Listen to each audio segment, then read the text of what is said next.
This is Cambodia, a country of impenetrable jungles and fabulous ruins lost in time, where kings became gods and monks still seek heavenly peace.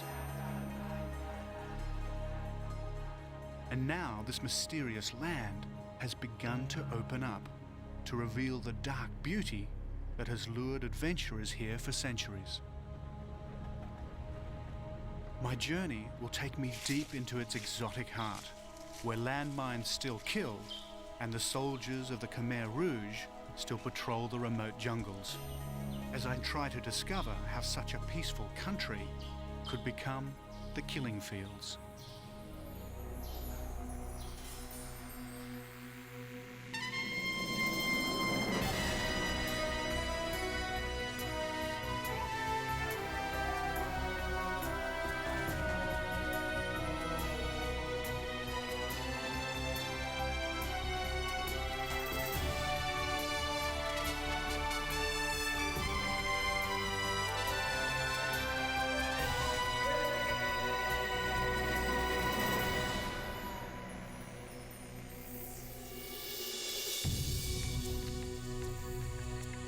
Hello, my name is David Adams, and this is the deep jungle of the Cardamom Mountains in southern Cambodia.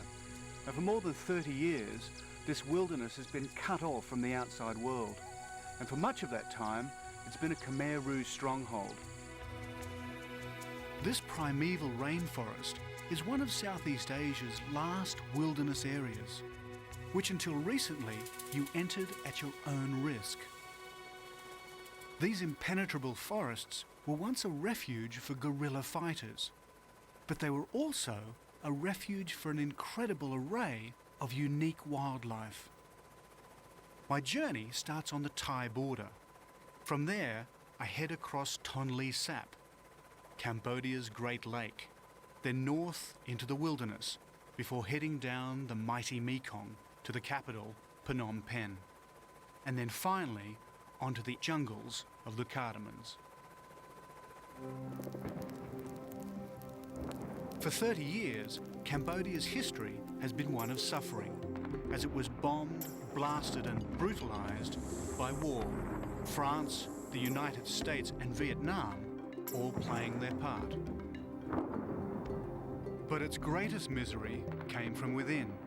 In 1975, Cambodia came under the control of a radical communist government, the Khmer Rouge. But today, there's another side to the Khmer Rouge. I'm with a band of former jungle soldiers who are setting up an ambush. But the quarry is no longer human.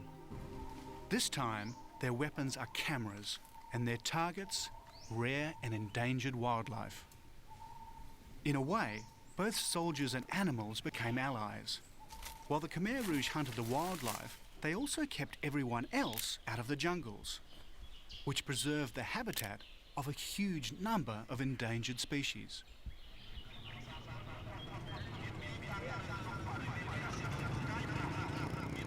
This dusty and polluted town on the Thai-Cambodia border is called Poi Phet. Only a few months ago, it harboured one of the most notorious rare animal markets in Asia. To enter this illicit world, I need people who have access, experienced guides who know their way around the jungles and the former domain of the Khmer Rouge. But now I see it's only one that I... Sun Hien and Hunter Weiler were just the guys. In their work for the Cambodian Wildlife Protection Office, both travelled deep into Cambodia's wildest regions. If they had their way, a shop like this would be closed down. One way of saving endangered animals is to stop the illicit trade in rare animal parts. What one's this? This is an Indochina subspecies of the tiger.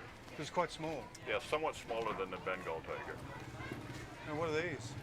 These are clouded leopard, also an endangered species. They spend a lot of time up in the trees hunting birds. There are also parts of animals, bantang and rhinoceros horns, crocodile skulls and tiger penises, skins, bladders and beaks. all valued as ingredients in Eastern traditional medicines. Then there are the trophy horns and antlers. These too may be ground up for use in making love potions. These are Khmer. The Khmer is the national animal of Cambodia. It's maybe totally extinct from the face of the earth. And it's here for the first time that I see the horns of a rare, perhaps even mythical creature, the Keating Vor. It's said to be a shy animal that eats snakes, and its horn is supposed to be an antidote for snake bite. It's also sometimes known as the Cambodian unicorn, despite having two horns. Has he ever seen one of these? You mean the alive An animal? alive animal? តើដូចថាចែងធ្លាប់ឃើញសត្វរស់ទេអាគីងវ៉ហ្នឹង Never seen a live animal. Mythology tells us that the unicorn came from the east. Like the Keating Vor, its horn was supposed to be a cure for poison, and was such a demand for traditional medicine. It's no surprise to learn that counterfeiters have moved in. And are these real ones? Oh, about 90% of people say it's King War. What do you think, Hunter? Well, I don't know. I'm skeptical about this one. Of all the Keating Vor horns that scientists have examined, most of them turn out to be fakes. There is a very large counterfeit market because of the scarcity of the animal and its high monetary value. So what price would he sell these for? The most expensive horn that he sells is like $200 per horn. Per horn? So, yeah. $200 for this? Yes, yes. For a pair. subsistence farmer, that's more than a year's wages. I can't help wondering if there's a mythical scam happening here. Yeah, I have a friend here and he's trying to draw a King War. In an effort to convince me, Sun Hien takes me to meet an artist friend who can give me some idea of what this Cambodian unicorn looks like. On the wall, I see a poster of rare and endangered animals. Amongst them, a Keating Vor. Let's just call it a two-horned unicorn so we know where we are. This is one of his references. The other is a set of horns, but knowing how many fake horns there are, maybe he also needs a little imagination.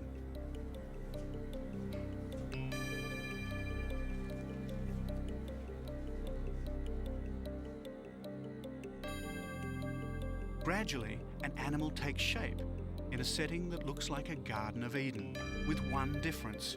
The snake gets eaten by the two-horned unicorn. So do you think it exists in the jungle somewhere? ខ្ញុំជឿថាវាប្រកាសជាមាន Yeah, he said Well. it absolutely exists in the Yeah. jungle today. Yeah.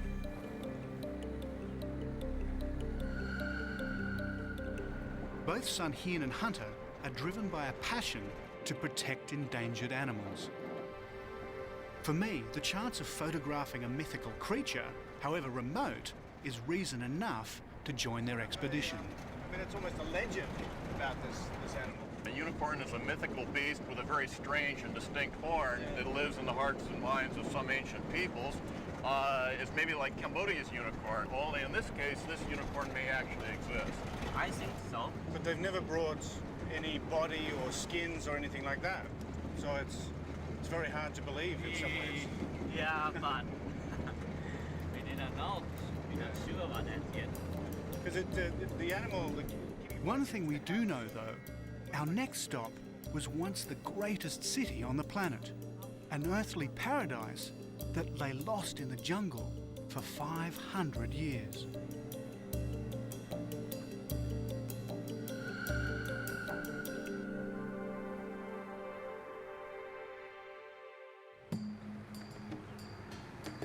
Cambodia is a strange mixture of Southeast Asian and European culture. The icons of the ancient Khmer Empire rubbing shoulders with French colonial architecture. It was once part of French Indochina, but long before the French occupation, Cambodia was at the centre of a great empire that once boasted the greatest city on earth.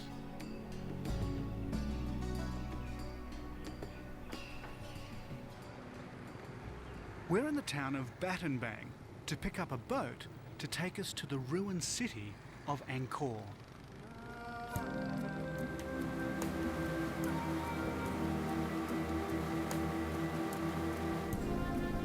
Since so much of Cambodia is traversed by rivers and canals, a boat is often the most efficient form of transport.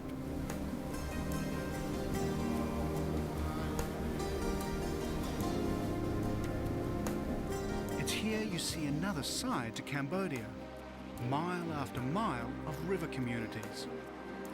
All along the banks are houseboats and floating villages, mostly subsistence fishermen.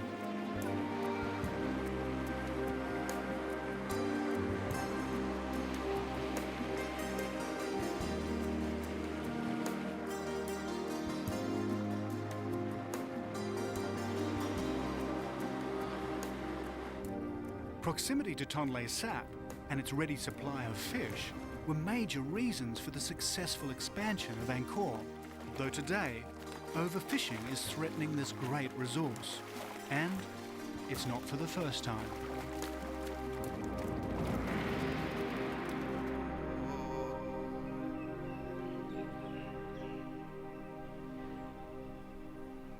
When these amazing ruins were first rescued from the jungle, the world marvelled at the lost capital of an ancient empire.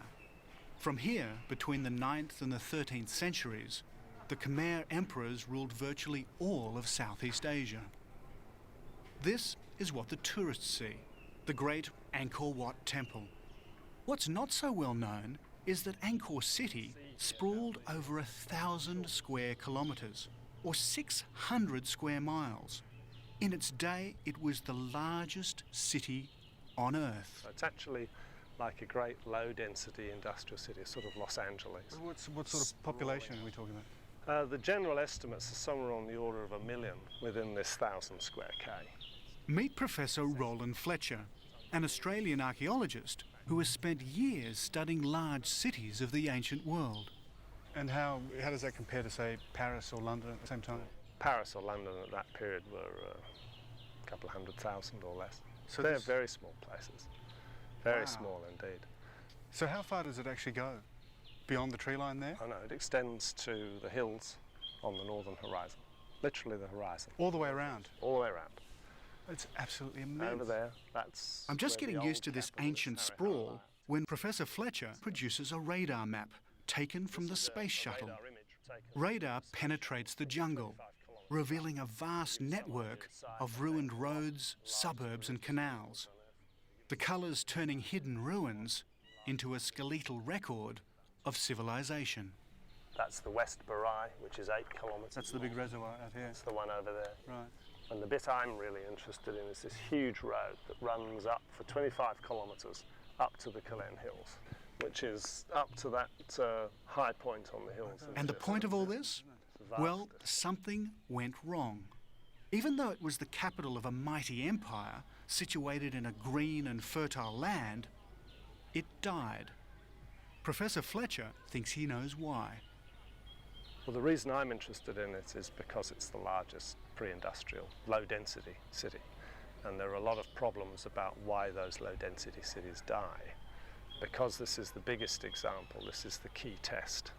And at the moment, our suspicion is that it's an ecological problem.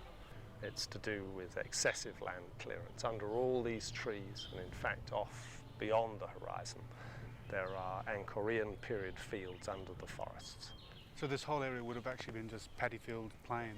Right, with trees where the houses are along the streets, like you see in modern villages.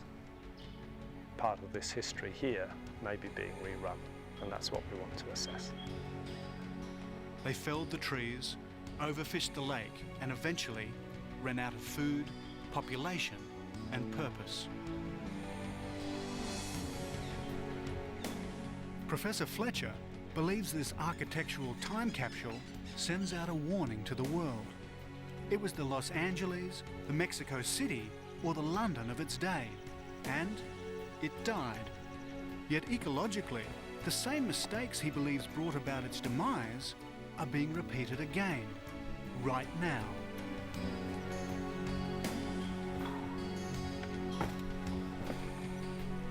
The question is, if it happened once, could it happen again?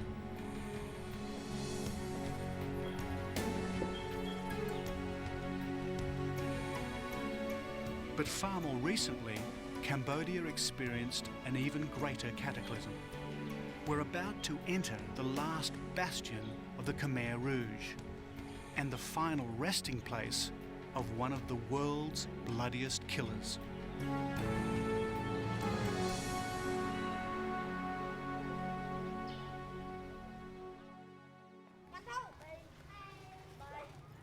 In 1928, a boy was born to a peasant family in Cambodia.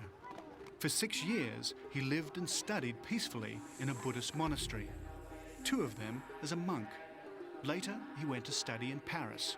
His name was Solat Sa, but he was better known to the world as Pol Pot, and he became a killer. How such a peaceful country could end up with such a brutal killer as its leader has always been a source of amazement to me.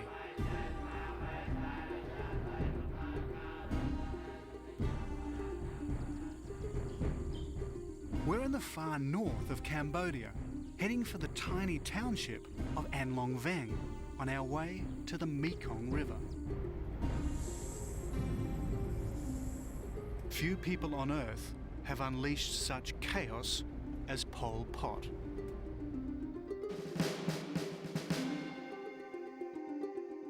In 1975, he sent the Khmer Rouge into Phnom Penh to empty it. It was part of an experiment to set up an ideal peasant state. They marched the population into the fields to work and cut Cambodia off from the world.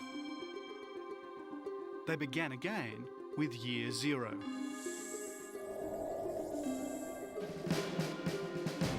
Temples, money and property were abolished, and the purge that followed gave us the phrase, the killing fields. It's estimated 1.5 million people died in Pol Pot's extermination camps.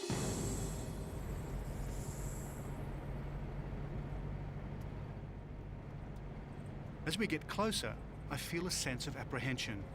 Already there are signs of war. A lot of people died on this road. Basically, everyone who lives here is an ex-Khmer Rouge soldier or a member of their families. And this area was the last stronghold of the Khmer Rouge movement. This is where Pol Pot had his headquarters, and this was the last Khmer Rouge bastion to fall in all of Cambodia. Are we going to get through okay, or is it difficulties with the government troops? I think now it's okay. We just talk with the soldier here. បងខ្ញុំមកថ្ងៃមុនម្ដងណាបងខ្ញុំមកថ្ងៃមុនម្ដងក្រុមតែថាមកចង់ថតបាទ At a checkpoint, we offer a small gift. It's not a bribe, it's a courtesy, and it can mean a lot to a man who only earns $20 a month.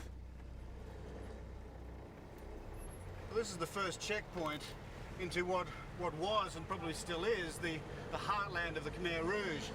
And up here on this mountain is where Pol Pot died.